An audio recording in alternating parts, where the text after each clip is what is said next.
Hello नमस्कार, कैसे हैं आप सभी। उम्मीद करता हूं आप अच्छे होंगे, स्वस्थ होंगे और आपकी जो तैयारी है यूपी ट्रिपल एग्जाम्स मुख्यतः जूनियर असिस्टेंट की बहुत ही शानदार तरीके से चल रही होगी। जैसा कि मैंने कल से स्टार्ट की है यूपी ट्रिपल जूनियर असिस्टेंट या अदर एग्जाम के लिए जहां भी ये सब्जेक्ट पूछे जाते हैं, चाहे यूपी जी के हो, सामान्य हिंदी हो, कंप्यूटर है, और लगातार आपकी ये सीरीज चलती रहेगी। और आज से मैं शुरुआत करने जा रहा हूँ जूनियर असिस्टेंट और अदर एग्जाम यूपी ट्रिपल जो भी एग्जाम है जिसमें हिंदी पूछी जाती है उन सभी के लिए आज से मैं स्टार्ट करने जा रहा हूं हिंदी की चाणक्य सीरीज। और इसमें पूरा एक प्रैक्टिस सेट रहेगा, जैसा कि 20 क्वेश्चन, लगभग 30 क्वेश्चन जो परीक्षा में पूछे जाते हैं जूनियर असिस्टेंट में, तो 30 क्वेश्चन रखूंगा और ये परीक्षा की दृष्टि से बहुत ज़्यादा महत्वपूर्ण रहेंगे। और आप सभी की लोगों की प्रैक्टिस भी लगातार इससे होती रहेगी और बहुत ही शानदार, बहुत ही ज़बरदस्त तरीके से आपकी ये सीरीज चलती रहेगी। जैसा कि मैंने कल आप सभी को बताया था कि एक दिन आपकी क्लास मिलेगी यूपी जीके की, एक दिन हिंदी की, एक दिन कंप्यूटर की। तो इस प्रकार से सीरीज जो है हम लगातार आपको कंप्लीट कराते रहेंगे। और अगर आपको ये सीरीज पसंद आ रही हो तो वीडियो को लाइक कर देंगे, शेयर कर देंगे सभी दोस्त जो भी आप इसकी तैयारी कर रहे हैं, ठीक है। और मैं बाकायदा इसकी एक प्लेलिस्ट बना दूंगा, इसकी ना एक प्लेलिस्ट बना दूंगा, ठीक है। अभी तो शुरुआत है, एक दो वीडियो डालने के बाद हर सब्जेक्ट की ना एक प्लेलिस्ट बना दूंगा, तो वहाँ जाकर आप एक एक करके जो है आराम से कभी भी जब भी आप मन करे रिवीजन करने का तो आप कर सकते हैं, ठीक है। चलिएगा, एक जानकारी और मैं आपको दे दूँ, अगर आप तैयारी करना चाह रहे हैं, नोट्स लेना चाह रहे हैं जूनियर असिस्टेंट के लिए, तो हमने एक टेलीग्राम ग्रुप बनाया है जिसमें डेली क्विज और नोट्स इसमें मिलेंगे और प्रैक्टिस सेट हर संडे को बहुत ही ज़बरदस्त तरीके वहाँ पर कराया जाता है। तो आप टेलीग्राम ग्रुप नीचे लिंक दिया तो वहाँ ज्वाइन कर सकते हैं, ठीक है। चलिएगा, तो शुरुआत करते हैं हिंदी परिज्ञान एवं लेखन योग्यता के 30 क्वेश्चन आज की वीडियो में रहेंगे। और 30 क्वेश्चन आप, और मुझे ये जरूर कमेंट करके बताइए कि इन 30 प्रश्नों में से आपके कितने सही गए, कितने क्वेश्चन आपने सही कर पाए, और सही से बताना कमेंट करके, सर हमारे इतने जो है सही कर पाए हैं हम, ठीक है। चलिएगा, तो पहला क्वेश्चन आप देखते हैं क्या है। देवनागरी लिपि में किए गए सुधारों में पंचमा अक्षर के बदले अनुस्वार के प्रयोग का सुझाव इनमें से किसने दिया था। क्वेश्चन बहुत ही अच्छा और जबरदस्त है। तो इसका जो सही आंसर आपका क्या हो जाएगा, ऑप्शन है श्याम सुंदर दास, काशी नागरिक प्रचारणी, ठीक है, सावरकर बंधुओं ने, बाल गंगाधर तिलक ने। तो इसका जो सही आंसर आपका क्या हो जाएगा, वो आपका हो जाएगा श्याम सुंदर दास ने। श्याम सुंदर दास ने जो पंचमा अक्षर आपका होता है, पंचमा अक्षर क्या होता है उसे थोड़ा समझ लेते हैं। ये क्वेश्चन बहुत ज्यादा इंपॉर्टेंट है, मैं आपको बता रहा हूँ, ठीक है।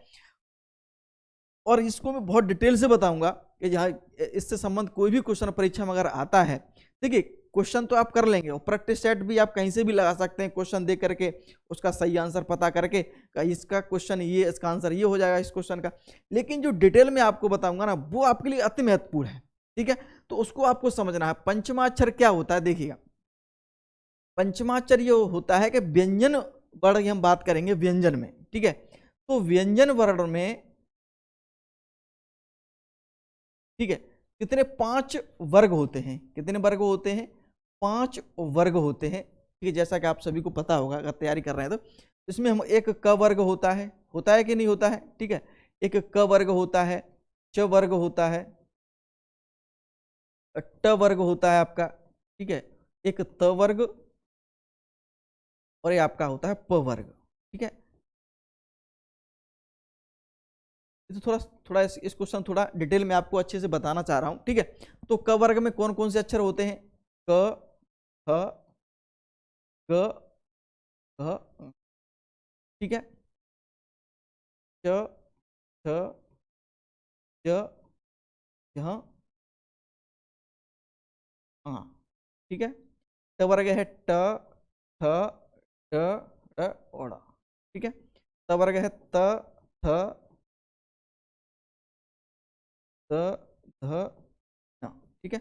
प, प, फ, प, भ, म, ठीक है। तो ये जो आप देख रहे हो ये होते हैं वर्ग।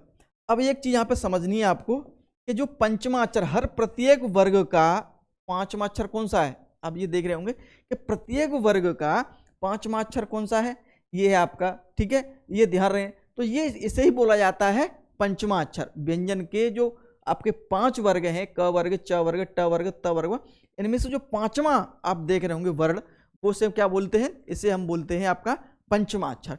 एक चीज और ध्यान रखेंगे कि इसे अनुनासिक वर्ण भी कहा जाता है, अनुनासिक वर्ण कौन कौन से हैं, तो किस इन्हें पंचमाक्षर आप कहिएगा, ठीक है। या कभी कभी क्वेश्चन पूछा जाता है कि निम्न में से अनुनासिक वर्ण कौन सा है, तो अनुनासिक वर्ण इसलिए बोले कि इन्हें जो है मुंह और नाक की सहायता से उच्चारण किया जाता है। मुंह और नाक की सहायता से जो है इनकी क्या है, उच्चारण किया जाता है, ठीक है। ये समझ में आई एक चीज। अब दूसरी चीज यहां पे ये समझेंगे कि भाई अनुस्वार क्या है। अनुस्वार तो बहुत मैं अच्छी तरह से आपको बता रहा हूं, समझने की कोशिश करना आपको। अनुस्वार कौन सा वर्ड होता है, अनुस्वार वर्ड होता है आपका ये, ठीक है। और इसकी मात्रा क्या रहती है, ये रहती है, ठीक है। इसके उच्चारण उसका उच्चारण करते समय जो है पूरी तरह से इसकी जो नाक से हवा के द्वारा ये उसका उच्चारण होता है। तो एक चीज ध्यान रखेंगे। अब बात ये आ रही है कि देवनागरी लिपि में किए गए सुधारों पंचमाक्षर के बदले अनुस्वार के प्रयोग का सुझाव इनमें से किसने दिया, तो श्याम सुंदर दास। तो ऑप्शन तो आपको याद होगा, लेकिन ये देने की क्या जरूरत पड़ी, इसको थोड़ा समझते हैं कि देखिएगा। जो अगर हम बात करेंगे कि हिंदी को सरल और पढ़ने में सरलता हो, बोलने में सरलता हो, इसलिए इसका जो है श्याम सुंदर दास ने जो है सुझाव दिया कि आप पंचमा अक्षर जो है वो अनुस्वार में जो है आप बदल सकते हैं। किस प्रकार से, मैं बोलता हूं, एक बार देखिएगा। देखते हैं, जैसे कि मैं लिख देता हूं देखिए गंगा, गंगा, वैसे गंगा ऐसे लिखा जाता है, लेकिन अब अगर मैं इसे अनुस्वार लिखूं तो सीधा क्या है, इस तरह ये पढ़ने में आसानी भी हो गई और सरलता भी हो गई। इसी प्रकार से मैं अगर और बात करूं जैसे कि मंद या झंडा, देखो झंडा वैसे कैसे, ऐसे ये है, ये इसमें क्या है पंचमाक्षर का प्रयोग किया है, लेकिन सहज और सरल पढ़ने में कौन सा है, झंडा,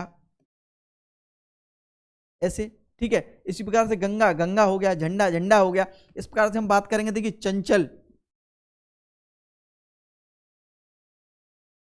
चंचल, और मैं ऐसे लिखी अनुस्वार का प्रयोग करूं तो चंचल ऐसे लिख जाएगा। तो मतलब सरलता पढ़ने में भी है और लिखने में भी जो है, तो पंचमा अक्षर का प्रयोग जो है अनुस्वार के रूप में किया जाए, ऐसा सुझाव किसने दिया, श्याम सुंदर दास ने। और मैंने पूरी डिटेल बता दी कि अनुनासिक वर्ण पंचमा अक्षर कौन से होते हैं, ठीक है, और आपका जो अनुस्वार है वो क्या है और किस प्रकार से प्रयोग जो है किया जा सकता है। अब तो वर्तमान में हम देखेंगे तो इनका जो प्रयोग है बहुत कम, टाइपिस्ट वगैरह टाइपिंग वाले बहुत कम जो है करने लगे हैं। वर्तमान में जो अब स्थिति आ चुकी है कि ज़्यादातर अनुस्वार का ही प्रयोग करने लगे हैं लोग बाग, ठीक है। और बोलने में भी बहुत सरलता है और लिखने में भी बहुत सरलता है, तो ये ध्यान रखेंगे आपको, ठीक है। चलिए, उम्मीद करता हूँ ये क्वेश्चन आपको पसंद आया होगा और आपको डिटेल भी समझ में आई होगी, ठीक है। चलिए, अगला क्वेश्चन क्या है, गाय, गाय कौन सी संज्ञा है, गाय में कौन सी संज्ञा है।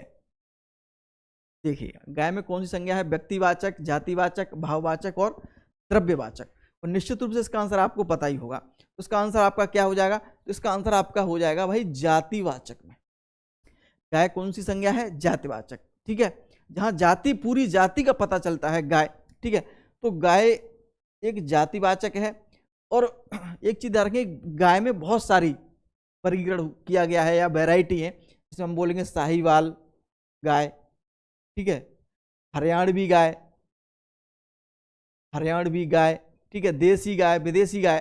तो इस वजह से एक वैरायटी है गाय, और गाय में अलग, गाय एक जाति है और इसमें अनेक प्रकार की वैरायटी है, तो एक जातिवाचक जो है हो जाएगा, क्या हो जाएगा, गाय एक जातिवाचक संज्ञा हो जाएगी, ठीक है। तीसरा क्वेश्चन देखते हैं, निम्नलिखित शब्दों में निपात का उदाहरण कौन सा है।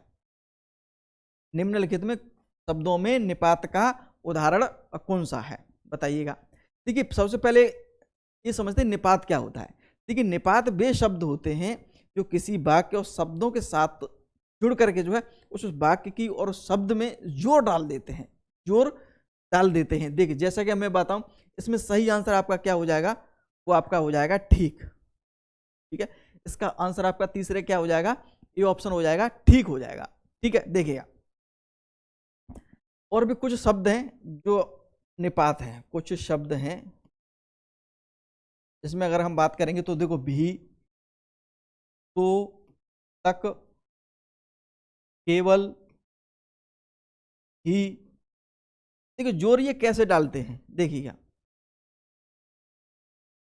मैंने इतिहास को पढ़ा, मैंने इतिहास को पढ़ा, अगर हम इसमें केवल जोड़ दूं कि मैंने केवल इतिहास को पढ़ा तो क्या इसमें इसमें जोर और डाल देते हैं इसमें, ठीक है, माने अतिरिक्त इसमें भार सा लगता है।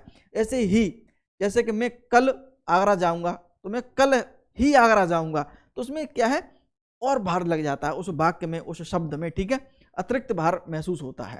तो ये ध्यान रखेंगे निपात को लेकर। कुछ शब्द मैंने कुछ लिख दिए, यहां से क्वेश्चन पूछा था कि इनमें से कौन सा जो है निपात है, भी, तो, तक, केवल, ही, ठीक है। चलिएगा, ठीक, नेक्स्ट देखते हैं क्वेश्चन क्या है। किस विकल्प में कोई भी शब्द शुद्ध नहीं है?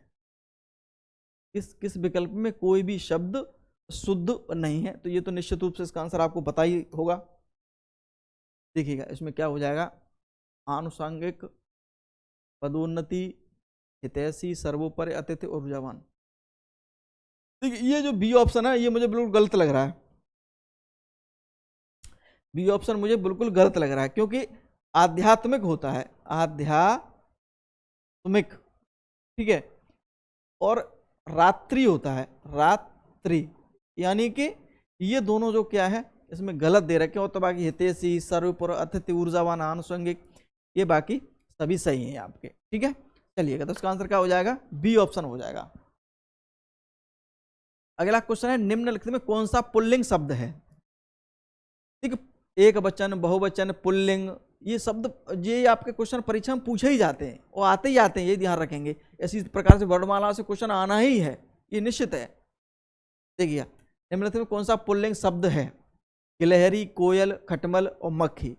आप किस तरह से पता करते हैं ये तो मुझे नहीं कह सकता कि पुल्लिंग और स्त्रीलिंग किस प्रकार से कर सकते हैं, लेकिन एक मैं चीज बता रहा हूँ कि इसके आगे आप कोई भी विशेषण लगाने से जो है, विशेषण लगाने से क्या हो जाता है कि जैसे मैं लगा दूं कोई विशेषण क्या है, जैसे कोई अच्छा, ये सबसे सरल है, अच्छा, बुरा, ठीक है, विशेषण में लगा देता हूँ गिलहरी के आगे, ठीक है, अच्छा विशेषण है तो यहाँ लिख देता हूँ मैं गिलहरी। अच्छा गिलहरी होगा या फिर अच्छी गिलहरी होगा, ये तो आपको पता ही होगा, अच्छी गिलहरी होगा या अच्छा होगा, तो ये यानी कि ये सही है। ये क्या है, स्त्रीलिंग है, अच्छी गिलहरी।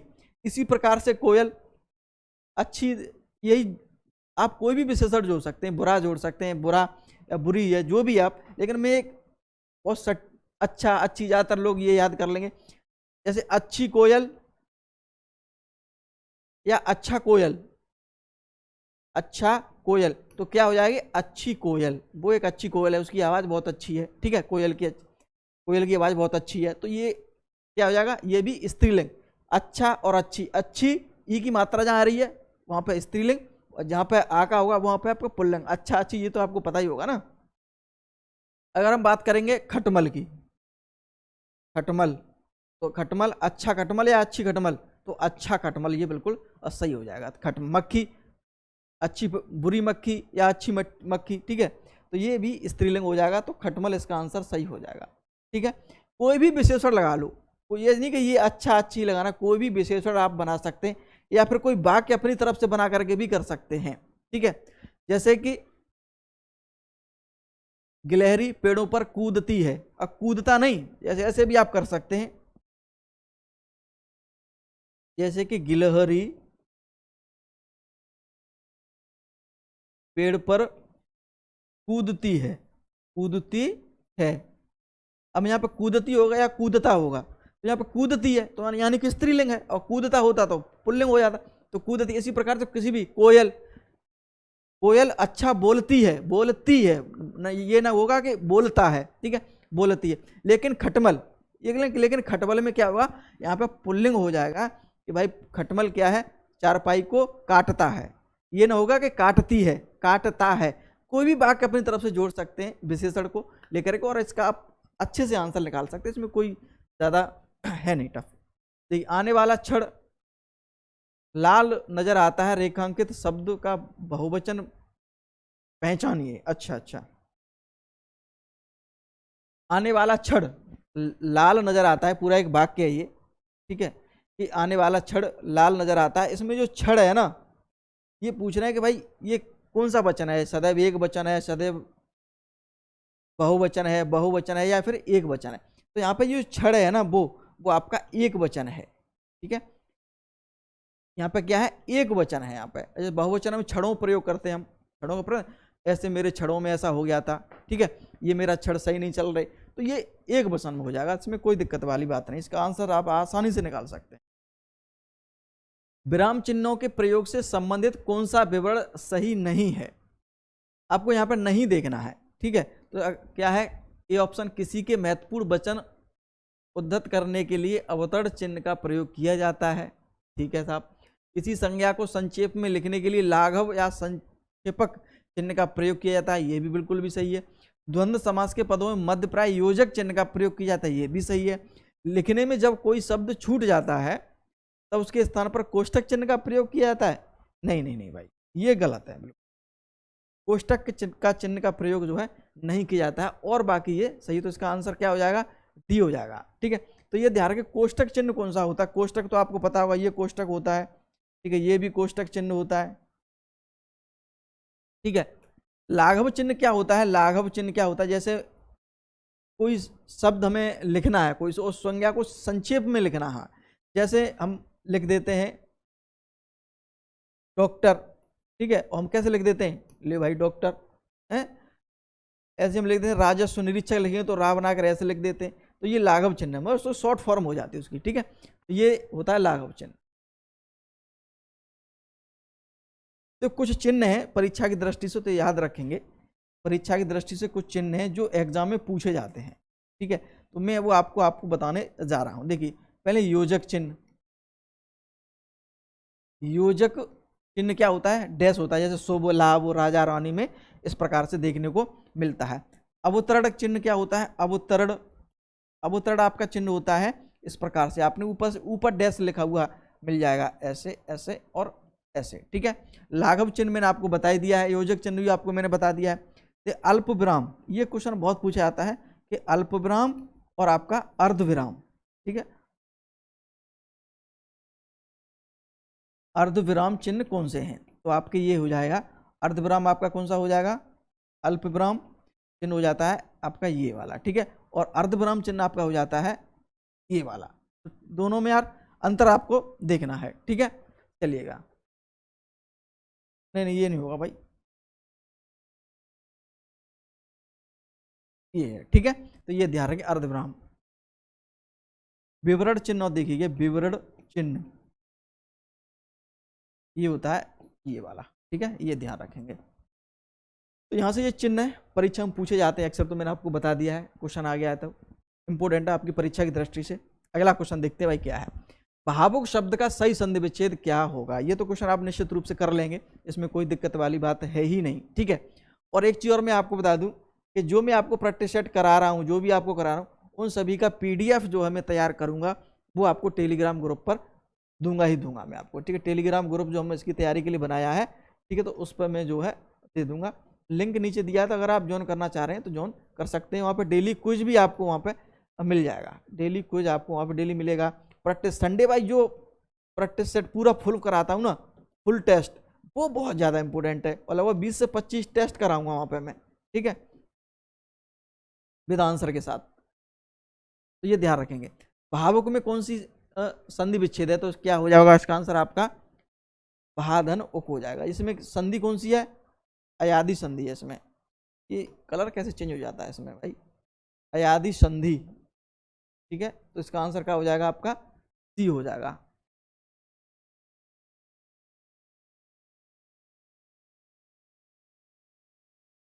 नहीं नहीं ये गलत हो गया भाई, गलत पहुंच गए हम, इसका ऑप्शन ए हो जाएगा, ठीक है, इसका आंसर क्या हो जाएगा आपका ए हो जाएगा, भव प्लस उक हो जाएगा, ठीक है, यानी कि A option is right answer है, बिल्कुल सही आंसर, कोई दिक्कत नहीं। द्वंद्व समास में कौन सा पद प्रधान होता है, द्वंद्व समास में कौन सा पद प्रधान होता है, तो इसमें पूर्व पद, उत्तर पद, दोनों पद, या कोई तीसरा पद, तो इसमें दोनों पद कौन से, इसमें दोनों पद जो है प्रधान होते हैं, जैसे कि मैं लिख के दे देता हूं, शुभ लाभ, राजा रानी, ठीक है, महिला पुरुष, ठीक है, लड़का लड़की, जो भी है, ठीक है। तो यानी कि यहाँ पे समान, भाई समान वैल्यू है, समान प्रधान है यहाँ पे, ठीक है, दोनों के प्रधान बराबर है, यहाँ पे दोनों प्रधान क्या पद यहाँ पे प्रधान होते हैं, ठीक है। तो ये ध्यान रखेंगे। अगला क्वेश्चन देखते हैं क्या है। आपने बुलाया होता तो हम अवश्य आते, अर्थ के आधार पर वाक्य भेद है। ये बहुत ही ज्यादा इंपॉर्टेंट क्वेश्चन है। बताइएगा इसका आंसर क्या होगा। संदेहवाचक, इच्छावाचक, संकेतवाचक और आज्ञावाचक। आपने बुलाया होता तो हम अवश्य आते, तो इसका सही आंसर आपका क्या हो जाएगा। इसका सही आंसर आपका हो जाएगा संकेतवाचक, ठीक है। यानी कि संकेत दे रहा है कि आपने बुलाया होता तो हम आते, ठीक है। और एक चीज ध्यान रखेंगे कि अर्थ के आधार पर वाक्य अगर हम बात करें, भाई अर्थ के आधार पर हम बात करेंगे, यहाँ से क्वेश्चन परीक्षा में पूछा जाता है एग्जाम में कभी कभी। तो कितने 8 प्रकार के होते हैं वाक्य। वाक्य 8 प्रकार के होते हैं अर्थ के आधार पर। समझ आए, ये क्वेश्चन कई बार एग्जाम में पूछा गया है कि वाक्य के आधार पर, अर्थ के आधार पर वाक्य कितने प्रकार के होते हैं। वो आपके होते हैं 8 प्रकार के, ठीक है। तो ये ध्यान रखेंगे आप। तो आपने संदेहवाचक आपका 1 हो गया, इच्छावाचक 2 हो गया, 3 संकेतवाचक और आपके आज्ञार्थक यानी कि 4 तो आपके ये ध्येय हैं। और मैं आपको 4 बता देता हूं कौन कौन से हैं। देखो, विधानार्थक, विधानार्थक वाक्य, ठीक है। छठवां आपका हो जाएगा प्रश्नार्थक,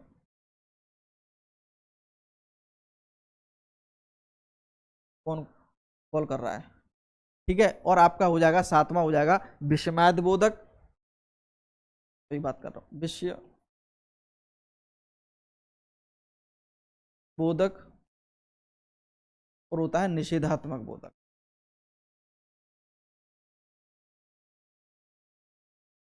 ठीक है। तो ये जो आपके होते हैं 8, संदेहवाचक, इच्छावाचक, संकेतवाचक, आज्ञावाचक, विधानार्थक, प्रश्नार्थक, विस्मादिक बोधक और आपका निषेधात्मक, ठीक है। ये 8 होते हैं आपके, ये ध्यान रखेंगे। 1 मिनट बात कर ले, देख लो किसका फोन आ रहा है।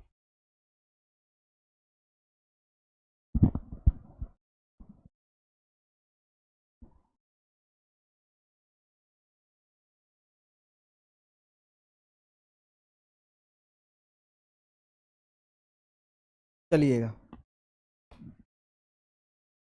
अगला क्वेश्चन देखते हैं क्या है। सम और सम युग्म का सही अर्थ वाला युग्म है। ऑप्शन आपके हैं शांति चावल, शांति मोच, चावल शांति और समान मोच, ठीक है। सम और सम युग्म का सही अर्थ वाला युग्म है। उसका जो सही आंसर आपका क्या हो जाएगा, निश्चित रूप से आप बताइएगा क्या हो जाएगा। तो देखिए इसका आंसर आपका हो जाएगा डी। क्या हो जाएगा, ऑप्शन डी हो जाएगा। सम होता है समान, ठीक है, सम होता है समान,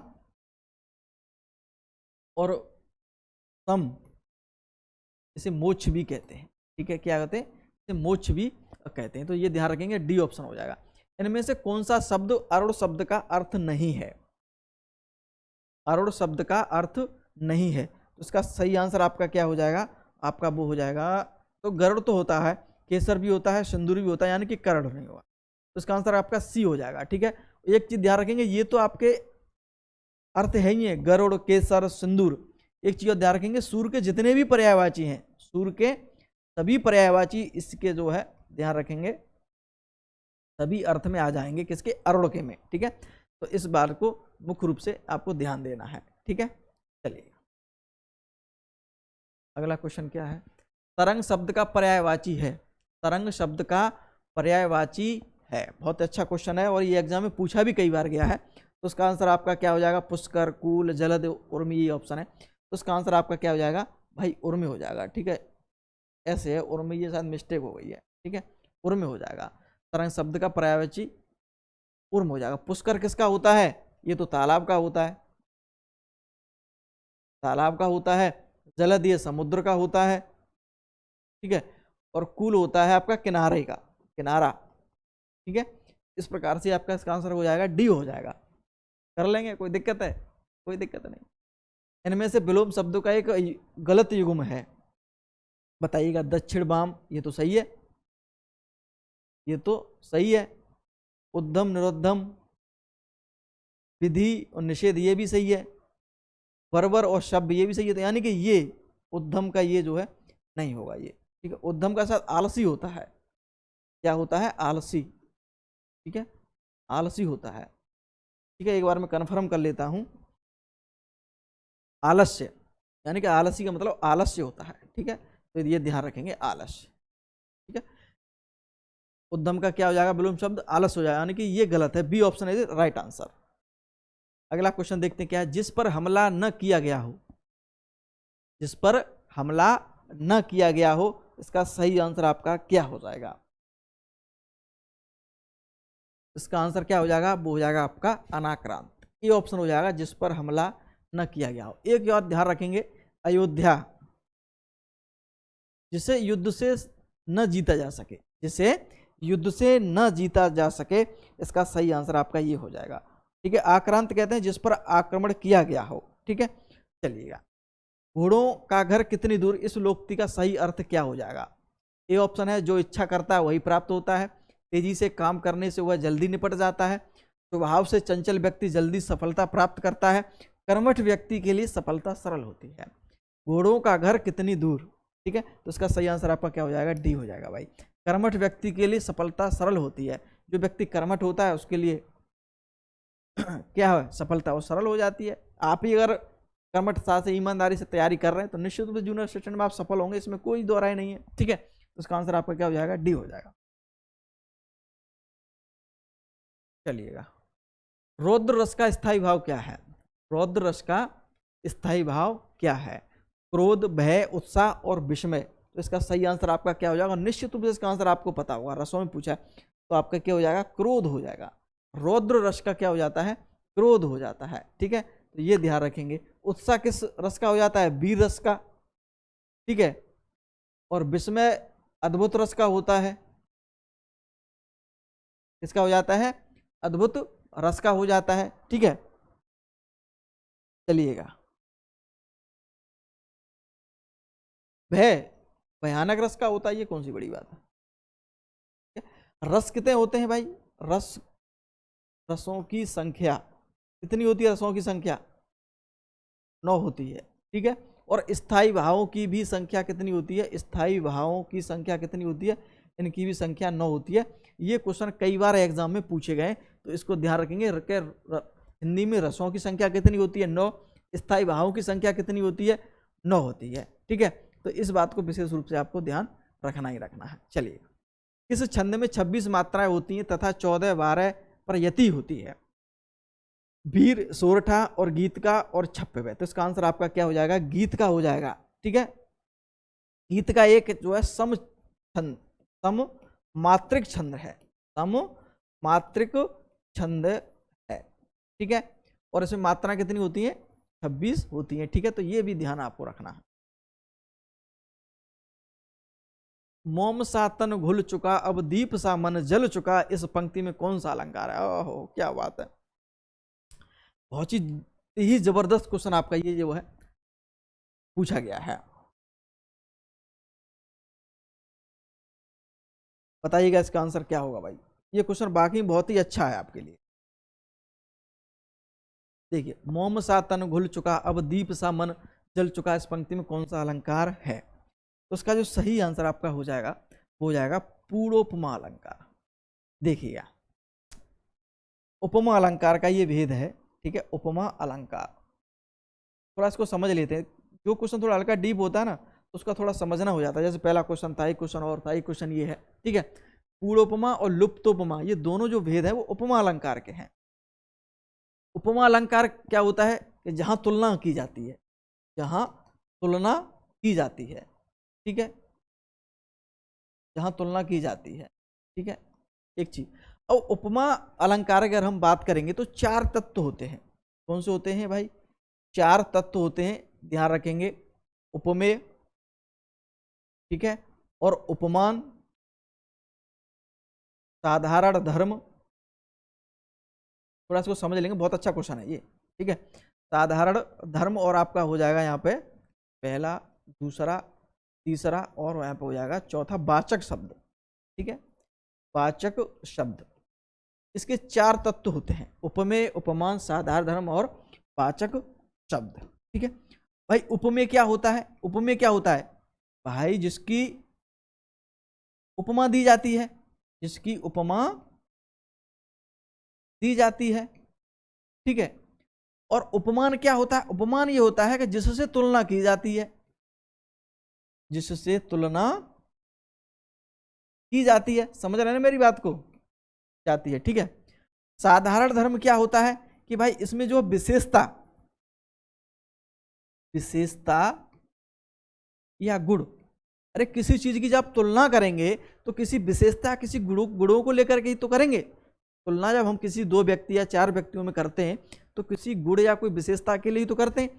तो साधारण धर्म और वाचक शब्द है, जो उपमा अलंकार में कुछ वाचक शब्द हैं वो आते हैं, तो उसको हम ध्यान देंगे। देखिए, सा, सी, सम, समान, जैसा।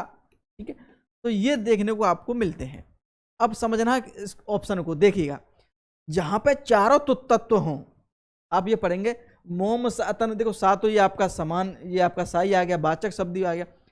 सातन घुल चुका, अब दीप सा मन जल चुका है। यहाँ पे जो उपमेय है, जिसकी उपमा दी जा रही है, ठीक है, उपमा जिसकी तुलना की जा रही है, दीप सा, मोम सा। ठीक है, और साधारणतम, विशेष और गुण भी इसमें जो है दिखाया जा रहा है। तो इसमें चारों तत्व आए हैं। इसमें उपमा अलंकार के चारों जो 4 तत्व होते हैं, उपमेय, उपमान, साधारण धर्म और वाचक शब्द, यहाँ पे चारों की चर्चा इसमें वाक्य में की गई है। तो इसके लिए पूर्वोपमा अलंकार है। और जहां ये चारों न मिले उसमें लुप्तोपमा आपको देखने को मिल जाएगा। ठीक है, तो ये ध्यान रखेंगे, जहां चारों ये न हो वहां लुप्तोपमा आपको अलंकार देखने को मिलेगा। ठीक है, ये नहीं होता, ये तो वैसे लिख दिया उन्होंने, पूर्वोपमा, लुप्तोपमा अलंकार दोनों। यहाँ से क्वेश्चन बहुत ज्यादा पूछा जाता है, तो मैंने आपको बहुत अच्छी तरीके से ये सारी चीजें बता दी हैं। ठीक है, चलिए, यह कथा उस समय की है जब लंका जाने के लिए भगवान श्री राम ने सेतु के पूर्व समुद्र तट पर शिवलिंग किया था। अच्छा, ये भरना आपको। यह कथा उस समय की है जब लंका जाने के लिए भगवान श्री राम ने सेतु पारने नहीं, लांघने, जोड़ने, तो निर्माण करने के पूर्व समुद्र पर शिवलिंग स्थापित किया था। ध्यान, रचना, पूजा की थी? नहीं, स्थापित किया था। तो आंसर क्या हो जाएगा? D option is right answer का हो जाएगा। ठीक है, चलिए अगला क्वेश्चन देखते हैं भाई क्या है। निम्न वाक्यों में से एक सही विकल्प छांटिए। जीवन क्षणभंगुर है, व्यर्थ नष्ट ना करें। जीवन क्षणभंगुर है, व्यर्थ नष्ट नहीं करें। देखो यहाँ तो जीवन ही गलत लिख दिया है। जीवन यहाँ पे क्षणभंगुर देखो गलत लिख दिया है। जीवन क्षणभंगुर है, व्यर्थ नष्ट ना करें। जीवन क्षणभंगुर है, व्यर्थ नष्ट ना करें। इसमें तो ए और डी सेम ही है बिल्कुल, उसमें एक ऑप्शन आप सही मान लीजिएगा। जीवन क्षणभंगुर है, व्यर्थ नष्ट ना करें। ठीक है भाई, इसके तो दोनों आंसर सही हो रहे हैं। इसमें तो मुझे तो कोई अंतर दिख ना रहा, जीवन क्षणभंगुर है। अच्छा, ये हो जाएगा भाई, यहाँ पे है में और है में अंतर है। जीवन क्षणभंगुर है, व्यर्थ नष्ट ना करें। ठीक है, थोड़ा सा अंतर है, ये ध्यान रखेंगे। A option is right answer हो जाएगा। ये छोटी छोटी गलतियां देखनी होती हैं, इसमें एग्जाम पर टाइम थोड़ा प्रेशर होता है ना, तो ये छोटी छोटी गलतियां हो जाती हैं। ठीक है, चलिए, ये आपका निम्नलिखित अनुच्छेद को पढ़कर उसके नीचे दिए गए प्रश्नों को उत्तर दीजिएगा। इसको बहुत अच्छी तरह से हम पढ़ लेते हैं, फिर इसका आंसर देते हैं। चलो पढ़ लें, बहुत ही अच्छा है। सॉरी, हमारे यहाँ विद्वान पुनर्जागरण पर ही इतना अधिक ध्यान देते हैं कि यदि हम उसे पढ़ें तो अतीत के विषय में जानने की हमारी लालसा और बढ़ जाती है। ठीक है, चलिएगा, लालसा बढ़ जाती है। कुछ इंपोर्टेंट शब्द होते हैं वहाँ पे अंडरलाइन कर लेते हैं, इससे समझ में बहुत अच्छा आ जाएगा आपको। ठीक है, हमें यह अनुभव कराया गया है कि संपूर्ण भारत में रामकृष्ण, विवेकानंद और दयानंद, ठीक है, दयानंद जैसे महापुरुषों की मंडली है। हमें यह भी अनुभव कराया गया कि औरतों की दशा अच्छी थी, जातीयता को प्राणघातक मान लिया गया था। इसके अलावा कुछ दूसरी चीजें भी उस दौरान घटित हुई जिसके बारे में हम बात नहीं करते हैं। एक हिंदी भाषी प्रांत में दयानंद जी का जूतों की माला से स्वागत किया गया जब आर्य समाज और ब्रह्म समाज में मौजूद था। उसी समय सनातन धर्म की सभा और भारत की धर्म सभा स्थापित हुआ। दयानंद शास्त्रार्थ में हरा दिए गए। कंटरपति और रूढ़िवादी लोगों ने नए विचारों का विरोध किया। बाद में ब्रह्म समाज भी अत्यधिक पुरातन पंथी हो गया। राजा राम मोहन राय के बारे में कहा जाता है कि जब वे मृत्युशैया पर थे तब उन्हें भागीरथी के तट पर लाया गया। उनके चारों तरफ खड़े लोगों ने उनसे पूछा कि लोग उनके लिए क्या कर सकते हैं, तो उन्होंने अपने पूरे शरीर पर राधा कृष्ण लिखने को कहा। जिन लोगों ने धार्मिक सुधार के लिए विद्रोह किया वे अत्यधिक पुरातन पंथी निकले। आंदोलन के अंतिम दिनों में ब्रह्म समाज के अनुयायी हठधर्मी हो गए थे। बाद में बहुत सारे ब्रह्म समाजी कम्युनिस्ट और मार्क्सवादी हो गए थे। तो आप समझ गए होंगे, दयानंद सरस्वती की बात की, विवेकानंद जी की बात की गई है, महापुरुषों की, राम मोहन राय की बात की गई है, ब्रह्म समाज की बात की गई है, आर्य समाज की बात की गई है। ठीक है, तो यहाँ समझ लेते हैं। अब क्वेश्चन देख लेते हैं क्या है भाई। देखते हैं, अतीत के विषय में जानने की लालसा कब और बढ़ जाती है। भाई पहली दूसरी लाइन में पढ़ा था कि हमारे यहाँ विद्वान पुनर्जागरण पर ही इतना अधिक ध्यान देते हैं कि यदि हमें उससे पढ़ें तो अतीत के में जानने के लिए हमारी लालसा और बढ़ जाती है। ब्रह्म समाज के विचारों को पढ़कर, आर्य समाज के विचारों को पढ़कर, विवेकानंद के विचारों को पढ़कर, भारतीय विद्वानों के पुनर्जागरण संबंधी विचारों को, देखो पहली लाइन में लिखा है, कोई दिक्कत नहीं। जूतों की माला कैसे स्वागत किया गया था, देखो अभी जूतों की माला दयानंद सरस्वती के साफ साफ लिखा है यहाँ पे, ये ऑप्शन हो जाएगा। बाद में कौन सी संस्था अत्यधिक पुरातन पंथी हो गई थी, देखो लास्ट में लिखा शायद। अंतिम दिनों में ब्रह्म समाज के अनुयायी हठधर्मी हो गए थे। बाद में बहुत से ब्रह्म समाजी कम्युनिस्ट और मार्क्सवादी हो गए थे। उसमें आंसर 25 में क्या हो जाएगा, ब्रह्म समाज हो जाएगा भाई। ठीक है, C option is right answer. चलिएगा, जूतों की माला कैसे पहनाई गई है दयानंद सरस्वती जी को, ये पहले भी क्वेश्चन आया है क्या। जूतों की माला, डबल क्वेश्चन आ गया भाई। चल अगला क्वेश्चन क्या है, ब्रह्म समाज के संदर्भ में असत्य कथन कौन सा है। असत्य देखना है आपको, ठीक है। बाद में ए ऑप्शन है, बाद में बहुत सारे ब्रह्म समाजी मार्क्सवादी हो गए थे, ये तो बिल्कुल सही है। ब्रह्म समाज की स्थापना दयानंद सरस्वती ने किया था, ब्रह्म समाज की स्थापना सरस्वती नहीं की थी, ये गलत है। बाद में ब्रह्म समाज की अत्यधिक पुरातनपंथी हो गए थे, ये सही। अंतिम दिनों ब्रह्म समाज के अनुयायी अठधर्मी हो गए थे, तो ये आपका हो जाएगा। ठीक है, दयानंद सरस्वती ने आर्य समाज की स्थापना की थी, आर्य समाज की स्थापना की थी। ठीक है, तो ये इसका भी हो जाएगा। ठीक है, और ब्रह्म समाज की स्थापना किसने की थी, राजा राम मोहन राय ने, राजा राम मोहन राय। ठीक है, चलिए अगला क्वेश्चन क्या है, निम्न में से कौन सा विद्वान शास्त्रार्थ में हरा दिया गया था। और अभी वो ही चल रहे हैं क्वेश्चन, कितने क्वेश्चन है इसके, 27 20। निम्न में कौन सा विद्वान शास्त्रार्थ में हरा दिया था, तो आपका दयानंद हो जाएगा। ठीक है, दयानंद सरस्वती हो जाएगा। आग और राग का कवि किसे कहा जाता है, नहीं इसका नहीं, तो ये अलग है। आग और राग का कवि किसे कहा जाता है, तो इसका आंसर आपका क्या हो जाएगा, रामधारी सिंह दिनकर। ये क्वेश्चन बहुत ज्यादा इंपॉर्टेंट है। निराला, सूर्यकांत त्रिपाठी निराला, यहां से क्वेश्चन पूछा जाता है बहुत ज्यादा। सूर्यकांत त्रिपाठी निराला, निराला जी को क्या है, प्रकृति का सुकुमार कहा जाता है, प्रकृति का सुकुमार कहा जाता है। ठीक है, प्रकृति प्रेमी कवि कौन से हैं, या ऐसे भी क्वेश्चन पूछा जाता है, प्रकृति प्रेमी कवि कौन से हैं, तो आपको हो जाएंगे निराला जी। ठीक है, तो ये आपका आंसर क्या हो जाएगा, डी ऑप्शन है इसका।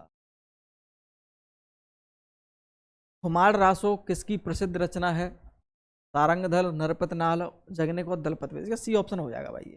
ठीक है, इसमें तो बहुत सारा क्वेश्चन है। निम्नलिखित 6 वाक्यांशों में से प्रथम व अंतिम निश्चित है, शेष को उचित क्रम में व्यवस्थित कीजिए। आप व्यवस्थित करिएगा, ऐसे व्यवस्थित करिएगा। जैसे ही बाष्प, बादल और कोहरा, बूंद, यह है आपका संपूर्ण चराचर विश्व में, नहीं नहीं नहीं, वह वह आपका बर्फ आदि में सर्वत्र जल से भरा वैसा ही, हाँ ये हो सकता है। जैसे बाष्प, बादल, कोहरा, बूंद, बर्फ आदि में सर्वत्र जल भरा है, वैसे ही यह संपूर्ण चराचर विश्व में एक भगवान ही परिपूर्ण है, इस प्रकार जानना और प्रत्यक्ष देखना ही है। देखो ये वाले तो बिल्कुल ही गलत है, तो वह क्या हो जाएगा, वह ये संपूर्ण फिल्ला क्या है, एक भगवान ही परिपूर्ण है, नहीं इसका आंसर ये हो जाएगा भाई, बी ऑप्शन हो जाएगा। इसका आंसर क्या हो जाएगा, बी ऑप्शन आपका हो जाएगा। ठीक है, चलिएगा। तो इस प्रकार से हमने कितने आज 30 क्वेश्चन किए, ठीक है, और आपके इसमें कितने सही गए ये आप मुझे ज़रूर बताइएगा। ठीक है, कितने आपके सही गए बताइएगा, और इसकी जो PDF है ना वो मैं इनकी तैयार करूँगा। ठीक है, अभी तो शुरुआत क्लास है, एक एक क्लास हुई है सब्जेक्ट की, इनकी PDF बनाऊंगा और वहाँ पर टेलीग्राम ग्रुप में डालूंगा। ठीक है, ध्यान रखेंगे। टेलीग्राम ग्रुप का लिंक नीचे दिया है, तो उसमें आप ज्वाइन कर सकते हैं, आपकी इच्छा है। ठीक है, और उम्मीद करता हूँ वीडियो आपको पसंद आई होगी। वीडियो को अपने दोस्तों में सभी से लाइक कर देंगे, शेयर कर देंगे, जिससे ये सभी छात्र देख सकें। उम्मीद करता हूँ वीडियो आपको पसंद आई होगी। बहुत बहुत धन्यवाद।